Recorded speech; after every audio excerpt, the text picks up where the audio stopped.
জোরে বলেন কার? সূর্যটা কার? চন্দ্র কার? আকাশ কার? বাতাস কার? বাংলাদেশ কার? বাংলাদেশে আইন চলবে কার? এখন চলছে কার? মানুষের। দুই ধরনের আইন, একটা হলো আল্লাহর দেওয়া ওহীর আইন, আর একটা হচ্ছে মানুষ তার নিজের মাথা খাটিয়ে তৈরি করা আইন। আচ্ছা বলেন কোন আইনটা ভালো হবে? মানুষের যে আইন, মানুষের ভুল হয় না? অতএব মানুষের তৈরি আইনের মধ্যে ভুল আছে, আর ভুল আইনে যদি দেশ চলে, দেশে কোনোদিন শান্তি প্রতিষ্ঠা হবে না। দীর্ঘ 54 বছরের ইতিহাস, যত সরকার এসেছে, কোন সরকার বাংলাদেশে শান্তি প্রতিষ্ঠা করতে পারে না, জুলুম অত্যাচার বন্ধ করতে পারে নাই।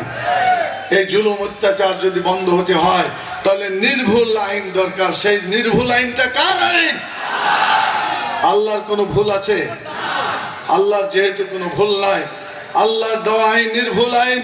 এই নির্ভুল আইন বাংলাদেশে যেদিন কায়েম হবে, সেদিন বাংলাদেশ থেকে সকল অশান্তি পালায়ে যাবে। আন্দোলন করে আমরা জালেমকে তাড়াতে পেরেছি, কিন্তু জুলুম কি বাংলাদেশ থেকে চলে গেছে? এটা এখনো আছে। মনে রাখবেন, ইসলাম এটা একটু আলো, আর বাকি সবকিছু অন্ধকার। যদি অন্ধকার থাকে সেখানে আলো থাকে না, আর যদি আলো আসে সেখানে অন্ধকার থাকতে পারে না। বাংলাদেশে এখন অন্ধকার বিরাজমান, কথা ঠিক কিনা বলেন? আমরা ইসলামকে, আল্লাহর আলো ইসলামকে বাংলাদেশে কায়েম করতে চাই, এবং বাংলাদেশে যত অন্ধকার আছে, যত অন্যায় আছে, অত্যাচার আছে, জুলুম আছে, টেন্ডারবাজি আছে, দখলদারবাজি আছে, যত রকম অন্যায় আছে, সকল অন্যায়কে বাংলাদেশ থেকে তাড়াতে চায়। আপনারা কি রাজি আছেন?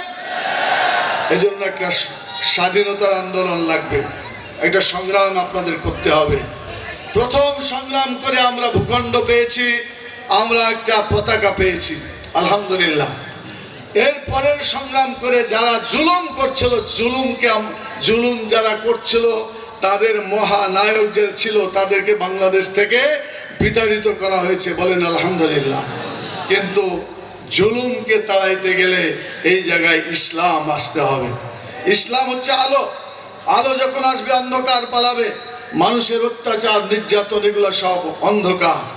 বাংলাদেশ থেকে এই অন্ধকারকে কি আপনারা তাড়াতে চান?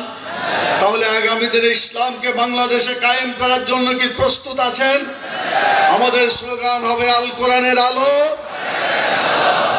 শুধু ঘরে ঘরে জ্বালবেন, ঘরে ঘরে জ্বাললে ঘর পর্যন্তই থাকবে, গোটা দেশের কপালে কোরআনের আলো জুটবে না। তাহলে এই কোরআনের আলো কোথায় পৌঁছাতে হবে? জোরে বলেন কোথায়? জাতীয় সংসদ এমন একটা জিনিস, যেই জায়গায় যে আইন পাশ করবেন, গোটা দেশে সেটা বাস্তবায়িত হবে, কথা ঠিক কিনা বল? ইতিপূর্বে আমরা দেখেছি ধর্মনিরপেক্ষতাবাদ, ইতিপূর্বে আমরা দেখেছি জাতীয়তাবাদ, বস্তুবাদ, সাম্রাজ্যবাদ, পুঁজিবাদ, সমাজতন্ত্রবাদ, সকল মতবাদকে আমরা দেখেছি। এই জাতীয় সংসদে পাশ করে গোটা মানুষের কপালে দুঃখ এনে দিয়েছে, কথা ঠিক কিনা বল? এখন দুঃখ তাড়াইতে হলে আনতে হবে ইসলাম। আপনার কি জাতীয় সংসদের ইসলামকে পোষাতে? বাংলাদেশে যারা যারা ইসলামের পক্ষে কাজ করতে চায়, তাদেরকে আমরা ঐক্যবদ্ধ করতে চাই। আমরা ভোট কেন্দ্রে একটি ব্যালট বাক্স রাখতে চাই, যাতে ইসলামের ভোট এক জায়গাতে পড়তে পারে, কথা ঠিক কিনা বল? আপনাদের এই ঝালকাঠির আশপাশে যত জেলা আছে, যত ইসলামী প্রতিষ্ঠান আছে, দিনের কাজ যারা করে যাচ্ছে, তাদের সবারই সাথে যোগাযোগ হয়েছে এবং হচ্ছে, আগামীতে আরো হবে ইনশাআল্লাহ। আমরা চাই ইসলামী ব্যালট বাক্স যদি একটা ব্যালট বাক্স পড়ে, ইনশাআল্লাহ বাংলাদেশে ইসলামকে কেউ ঠেকাতে পারবে না। সেই কাজটা আপনাদের করতে হবে। আপনারা কি পারবেন ইনশাআল্লাহ?